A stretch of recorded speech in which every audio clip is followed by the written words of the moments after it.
পঞ্চায়েত ভোটের বকেয়া টাকা না পেলে লোকসভা নির্বাচনে রাজ্যে ভোটের কাজে বেসরকারি বাস ও মিনিবাস পরিষেবা দেওয়া নিয়ে আশঙ্কা গণপরিবহন বাঁচাও কমিটির। রাজ্যের মুখ্য নির্বাচনী আধিকারিককে চিঠি দিয়ে ভোটের কাজে ব্যবহৃত বেসরকারি বাস ও মিনিবাসের বরাদ্দ বাড়ানোর দাবি জানিয়েছেন এই সংগঠনের প্রতিনিধিরা। ইতিমধ্যেই বাস ভাড়া 10% বাড়ানো হয়েছে, কিন্তু তাতেও সন্তুষ্ট নন গণপরিবহন বাঁচাও কমিটি। তাদের দাবি, প্রার্থীদের বরাদ্দ বেড়েছে, ভোটের আনুষঙ্গিক খরচ বেড়েছে, কিন্তু পরিবহন ক্ষেত্রে প্রয়োজন অনুযায়ী বরাদ্দ বাড়ানো হয়নি।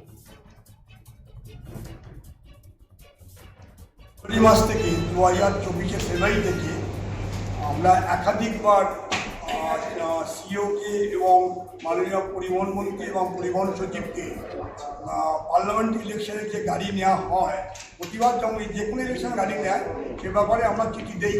এবার আমরা গত ফেব্রুয়ারি মাস থেকে চিঠি দিয়েছি যে আমাদের যে ফেয়ারটা দেওয়া হয় সেই ফেয়ারটাকে ইনক্রিজ করা হোক। পার্শ্ববর্তী রাজ্যের যে ফেয়ার আছে সেই ফেয়ার থেকে আমাকে বঞ্চিত হবো, এটা আমাদের দাবি।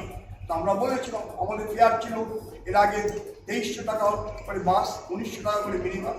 আমরা সেখানে 4000 টাকা বাস দিয়েছি আর 3500 টাকা আমরা মিনিবাস দিয়েছি। শ্রমিকদের ফুডিং চার্জ আমরা 500 টাকা করে চেয়েছি এবং নাইট অ্যালাউন্স চেয়েছি এবং তার সঙ্গে আমরা বলেছি যখন গাড়ি আমার দেবো সেই সময় আমাদেরকে 85% আমাকে অ্যাডভান্স, 90% অ্যাডভান্স করতে হবে। রেস্ট যে 15% থাকবে সেই টাকাটা বিল সাবমিট করা 15% দিতে হবে। এটা আমার ডিমান্ড ছিল। আমরা 3 দফা সিএস ডেপুটি সিএস সাহেব বসেছি, আমরা তাদের সঙ্গে বসার পরে আমরা আবার পরিবহন দপ্তরে বসেছি, কিন্তু আমার পরবর্তী